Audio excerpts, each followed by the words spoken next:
Hello everybody.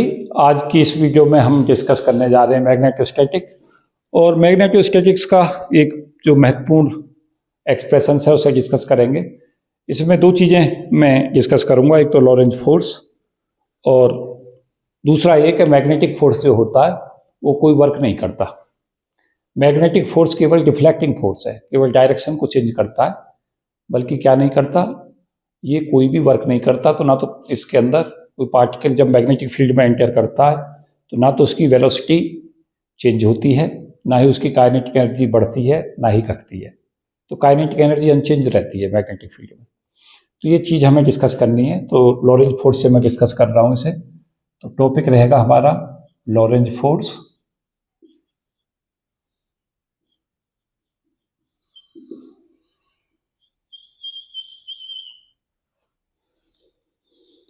तो अगर एक चार्ज है Q और ये वेलोसिटी v से चलता है, मैग्नेटिक फील्ड B में एंटर करता है, तो तीन चीज़ें हो गई। चार्ज हो गया जिसकी स्ट्रेंथ Q है, उसकी वेलोसिटी v है और मैग्नेटिक फील्ड B है। तो उसके ऊपर हम देखेंगे कि ये इसके ऊपर चार्ज पार्टिकल के ऊपर कितना फोर्स एक्ट करेगा। तो एक्टिंग फोर्स जो होगा F, मैग्नेटिक फोर्स इसे कहेंगे, इसकी वैल्यू होगी Q into V cross B।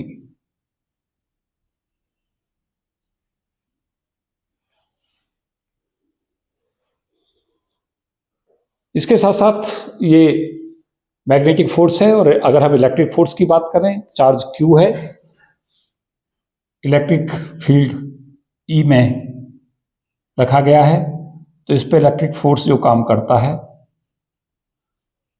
उसकी वैल्यू होती है हमारी Q इंटू E।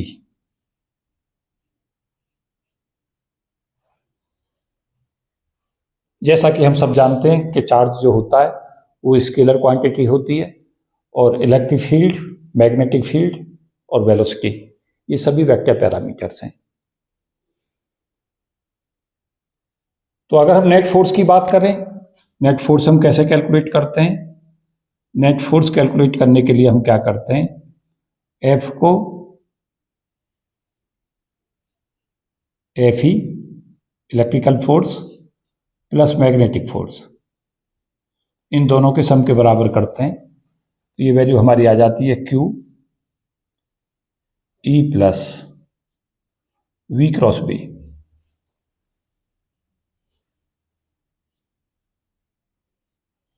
तो नेट फोर्स की जो वैल्यू है वो हमारी मिली हमें Q into E plus V cross B।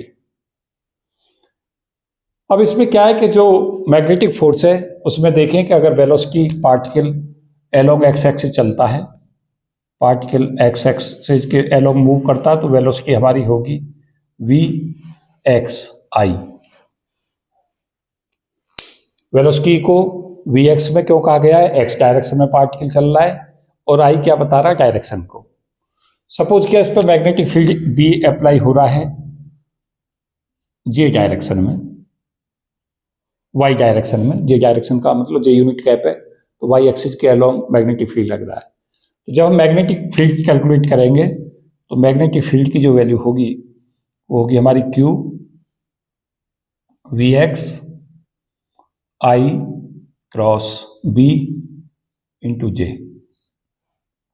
तो ये हमारा आ जाएगा Q वी एक्स B, इसे y भी लिख सकते हैं, B के नीचे y लगा सकते हैं ये दिशा दिखाने के लिए, और ये I क्रॉस ये हमारा हो जाएगा K। तो फोर्स की वैल्यू यहां से सिंपली हमें मिलेगी Q we x B K cap. तो फोर्स किधर जा रहा है? It is perpendicular to both किसके? पार्टिकल की वेलोसिटी, बोथ पार्टिकल वेलोसिटी जिधर को पार्टिकल मूव कर रहा है एंड अप्लाइड मैग्नेटिक फील्ड।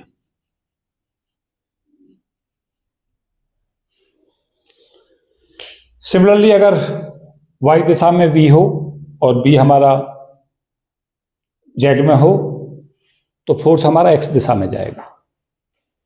तो फोर्स सदा परपेंडिकुलर होता है किसके? वेलोसिटी के भी और मैग्नेटिक फील्ड के भी। एक जो बड़ी महत्वपूर्ण बात है वो ये है कि चार्ज पार्टिकल अगर मैग्नेटिक फील्ड में जा रहा है तो ऐसा भी हो सकता है मैग्नेटिक फील्ड अप्लाई हो रहा हो और चार्ज पार्टिकल पर कोई फोर्स ना लगे। जैसे V हमारा पार्टिकल ने एंटर किया x दिशा में, Vx आई है, मैग्नेटिक फील्ड भी इसी दिशा में लग रहा है, Vx आई है।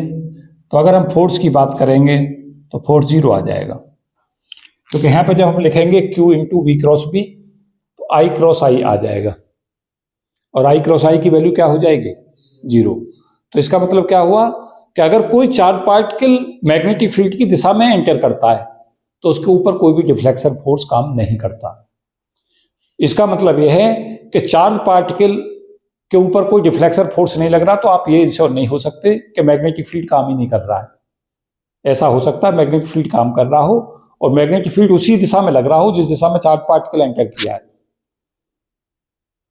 एक बार फिर से समझो जो मैं कंसेप्ट बताना चाह रहा हूं।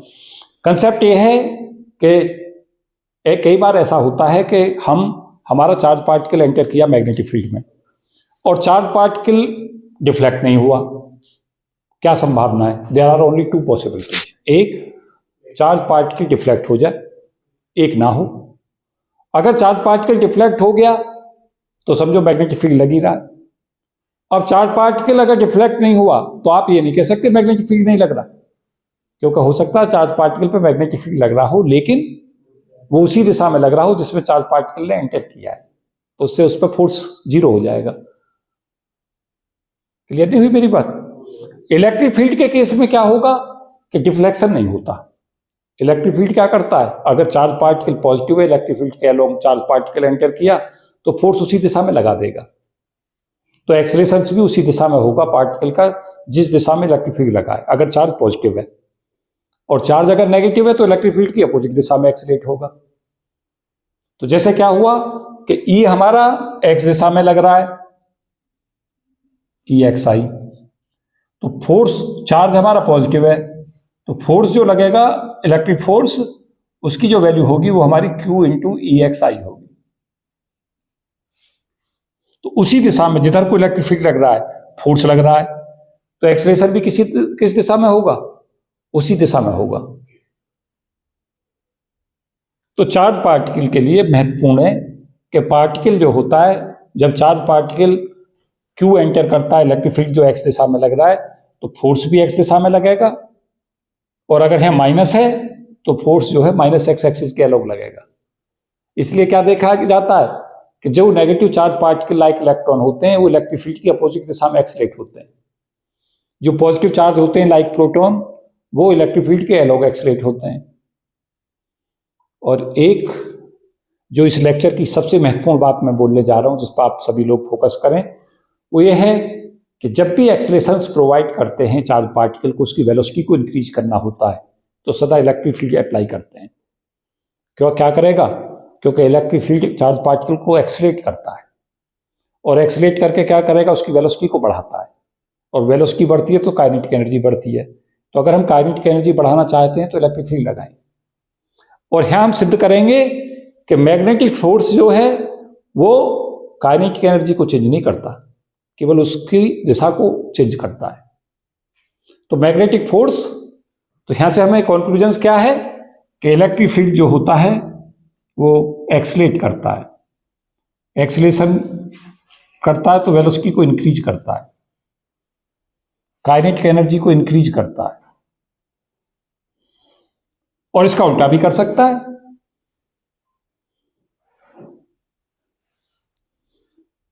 तो हम इलेक्ट्रिक फील्ड के थ्रू, जैसे चार्ज पार्टिकल है, अगर वो तेज वेलोसिटी से आ रहा है, इलेक्ट्रिक फील्ड उसकी अपोजिट दिशा में लगा दें तो वो उसे पीछे की तरफ को चेंज कर देगा, उसी दिशा में लगा दें तो एक्सेलरेट कर देगा। तो ये एक्सेलरेट और डीएक्सेलरेटिंग फोर्स होते हैं इलेक्ट्रिक फोर्स। और मैग्नेटिक फोर्स क्या करते हैं? मैग्नेटिक फोर्स कोई वर्क नहीं करते। एक हमारी बहुत ही महत्वपूर्ण थ्योरम है जिसे हम कहते हैं work energy theorem. Work energy theorem क्या कहती है? वर्क एनर्जी थ्योरम ये कहती है कि जब भी किसी चार्ज पार्टिकल के ऊपर वर्क होगा तो उसकी काइनेटिक एनर्जी में परिवर्तन होगा, और वर्क जो होता है वो चेंज इन काइनेटिक एनर्जी के इक्वल होता है। तो वर्क जो होता है, मैग्नेटिक फोर्स बी क्या करता है डिफ्लेक्शन देता है, वेलोसिटी में कोई परिवर्तन नहीं करता, काइनेटिक एनर्जी में कोई परिवर्तन नहीं करता, केवल डिफ्लेक्टिंग फोर्स है, डायरेक्शन बदल देता है। पावर में कोई बदलाव नहीं होता, पावर इसके द्वारा जीरो ट्रांसफर होती है, वर्क जो इसके द्वारा जीरो होता है। इस तीर का मतलब समझ रहे हो, उतना का उतना ही। देखो मेरे तीरों का जो मतलब होता है वो ये होता है कि अगर ये ऊपर को लगाया है तो बढ़ रहा है, नीचे को लगा रखा है तो घट रहा है, और अगर ऐसे लगा रखा है तो ना तो घट रहा है ना ही बढ़ रहा है। तो इन दोनों का मतलब क्या पढ़ा जाए कि वेलोसिटी चेंज नहीं होती, काइनेटिक एनर्जी में कोई चेंज नहीं होता, पावर जीरो होती है ट्रांसफर, वर्क डन जो है उसके ऊपर जीरो होता है, डिफ्लेक्टिंग फोर्स है, केवल दिशा को डिफ्लेक्ट करता है। जो चार्ज पार्टिकल पॉजिटिव है वेलोसिटी v में एंटर करता है परपेंडिकुलर, तो फोर्स v के भी परपेंडिकुलर, और जो चार्ज पार्टिकल की डायरेक्शन है उसके भी परपेंडिकुलर एक्ट करता है। इसी तरीका से अगर हमारा फोर्स अप्लाई हो रहा है जेड दिशा में, तो ऐसा संभव है कि वेलोसिटी एक्स एक्सिस के अलोंग हो और बी वाई एक्सिस के अलोंग हो और चार्ज पार्टिकल पॉजिटिव हो। ये तो समझा रहा था यहाँ, इस बात को यहाँ समझा रहा था हम। तो हम कैसे शो करें, लॉरेंज फोर्स हो गया टॉपिक में। अब हमें दिखाना है कि वर्क जो होता है वो जीरो होता है मैग्नेटिक फोर्स के द्वारा। लॉरेंज फोर्स कोई वर्क नहीं करता। लॉरेंज फोर्स में भी कौन सा, magnetic force. Electric force work करता है। तो डब्ल्यू मैग्नेटिक को जीरो दिखाना है।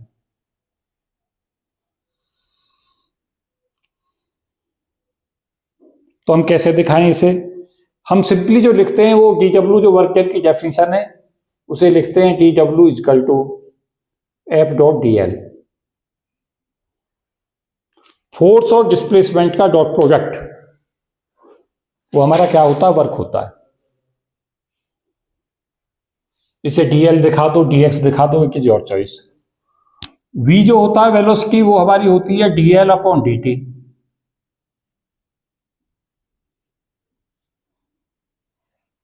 तो यहां से डी डब्ल्यू की वैल्यू को कैलकुलेट कर लो। तो net amount of work done is denoted by dW, and if force F is applied and particle displacement take place due to this force, and if particle displacement is dl, then the amount of work done dW बराबर F dot dl हो गया।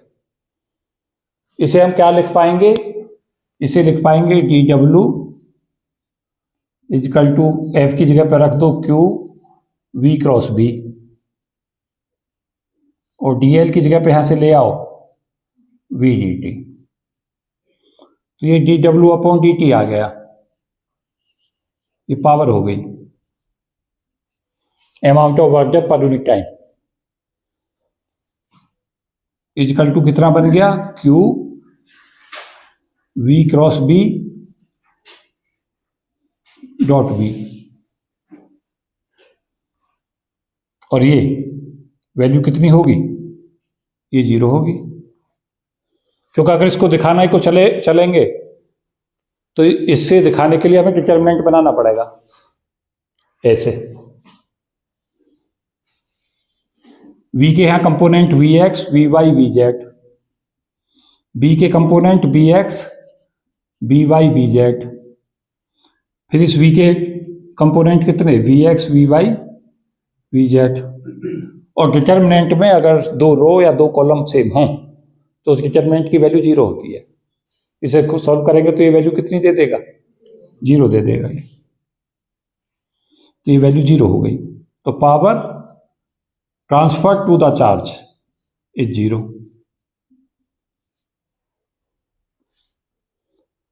अभी अगर power zero हो रही है इसका मतलब क्या हुआ, डी डब्ल्यू जीरो है, क्योंकि ये जीरो केवल कब हो सकता है, ये केवल तब हो सकता है जब या तो डी टी इन्फिनिटी हो या डी डब्ल्यू जीरो हो। देखिए डी टी इन्फिनिटी होता नहीं, टाइम इन्फिनिटी नहीं होता, इसका मतलब क्या हुआ, डी डब्ल्यू जीरो हो गया। तो अमाउंट ऑफ वर्क डन वो हमारा जीरो मिल रहा है हमें, power transfer to the charge is zero. और जब पावर नहीं मिली सिग्नल को तो वर्क डन उसके ऊपर 0 हो गया। वर्क डन 0 हो गया तो इसका मतलब अब वर्क किसके इक्वल होता है? वर्क जो होता है वो होता है हमारा चेंज इन काइनेटिक एनर्जी के इक्वल।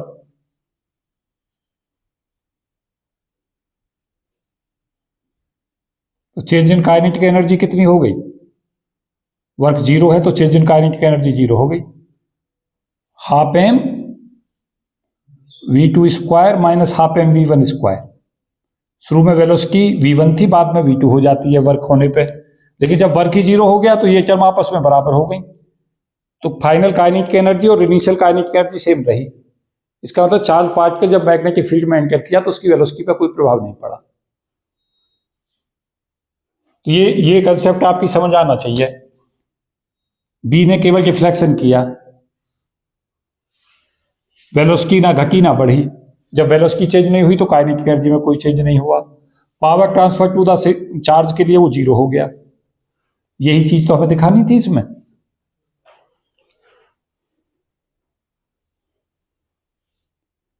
तो हमारे लिए महत्वपूर्ण क्या है, मैं कम्पिटिटिव एनालिसिस में बताना चाहूंगा कि चार्ज पार्टिकल अगर आपको एक्सीलरेट कराना है, डी एक्सीलरेट कराना है, you can do it with the help of the electric field. और चार्ज पार्टिकल को डिफ्लेक्ट करना है तो डिफ्लेक्शन नहीं करेगा इलेक्ट्रिक फील्ड। डिफ्लेक्शन के लिए आपको क्या यूज करना पड़ेगा? Magnetic field. लेकिन मैग्नेटिक फील्ड क्या करेगा? केवल डिफ्लेक्शन करेगा, दिशा चेंज कर देगा उसकी, लेकिन क्या नहीं करेगा? ना ही उसकी वेलोसिटी को घटाएगा ना वेलोसिटी को बढ़ाएगा। काइनेटिक एनर्जी अनचेंज रहेगी, पावर जो ट्रांसफर होगी वो 0 होगी। तो मैग्नेटिक फील्ड के अंदर चार्ज पार्टिकल उसी गतिज ऊर्जा से जिससे वो एंटर किया है मैग्नेटिक फील्ड में, उसी काइनेटिक एनर्जी से निकल कर आता है। रास्ता उसका जरूर कुछ हो सकता है। आगे के जो लेक्चर्स हैं उनमें मैं मैग्नेटिक फील्ड में पाथ और इलेक्ट्रिक फील्ड में पाथ उनका डिस्कशन करूंगा, और एक साइक्लोइड प्रॉब्लम्स है साइक्लोइड पाथ की, उसे डिस्कस करूंगा नेक्स्ट वीडियो में। तो इस वीडियो में इतना ही। Thank you and best wishes for all of you. जय हिंद।